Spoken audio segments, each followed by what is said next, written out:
Mr. Marvel Buena, good morning po. Hello. Good morning, Sir Mel.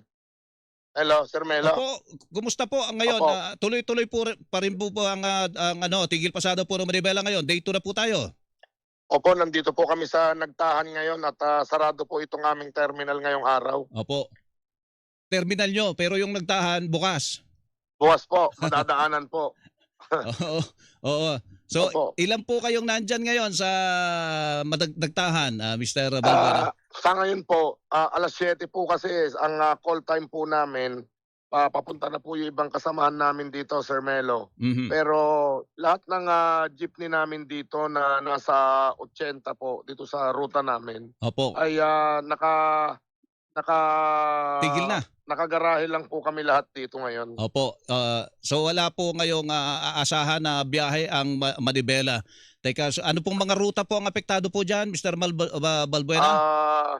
Mga papunta po ng Santa Ana, ng Paco, Manila, Nagtahan, Rotonda, papuntang Divisoria. Marami, Sir, San Andres, Bukid, marami, Sir Melo. Opo. So sa ngayon po, ano po ang paano nyo po mailalarawan po yung sitwasyon ngayon doon? May mga stranded na po ba? Apektado na po ba talaga ang mga pasahero, Mr. Balbuena? May nakalagay po kasi kami,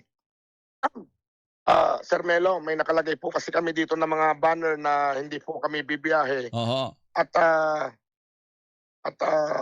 marami naman po na parang wala pong pasok, hindi ko po alam, parang wala ding mga tao, baka nagkansila po ng klase. Mhm. So itutuloy niyo po ba itong kasi sinasabi na pwedeng ma-extend hanggang Friday po ito. Ano pong plano po ba? Mamaya po ulit mag-a-assess po kami kung kasi kung nag-suspend na po ng mga klase, aabangan po namin, Sir Melo, kung magtutuloy pa kami hanggang bukas. Opo, opo. Pero wala pong nag-announce ng klase ngayon, ng anunsyo ng kahapon, no? Wala pa nag-anunsyo ng cancellation ng klase ngayon, di ba? Suspension ng klase ngayon. Kahapon. Opo. Pero kahapon, ngayon wala. Oo. So, Opo. Inaabangan po namin kasi dati-rati kasi marami na pong pasahero dito, pero ngayon po ay wala po kaming makita, Sir Melo. Okay. Opo. So sa ibang lugar po ninyo, sa ibang ruta nyo, maliban dyan sa Maynila, gusto po? Pasig, Quezon City, sa may Pilcoa, sa may Novaliches po, Monumento, Blooming Treat, sa Las Piñas, at saka po dito sa may Sukat, hindi na po nabiyahe yan sa may Alabang, papuntang Pasay, galing ng, yung mga biyahe po namin ng Alabang. Yung biyahe ng Alabang, tigil na rin po? Marikina, papuntang Antipolo, Opo. papuntang Cubao, opo. Tigil na rin po ngayon? Opo, nakalatag na po sila sa mga strike centers. Opo, opo. Mamayang hapon, kasi kahapon po ang ginawa ninyo, pasada muna sa umaga, tapos sa hapon, saka kayo huminto. Ngayon talagang umpisa pa lang ng maghapon na ito ay wala na talagang biyahe.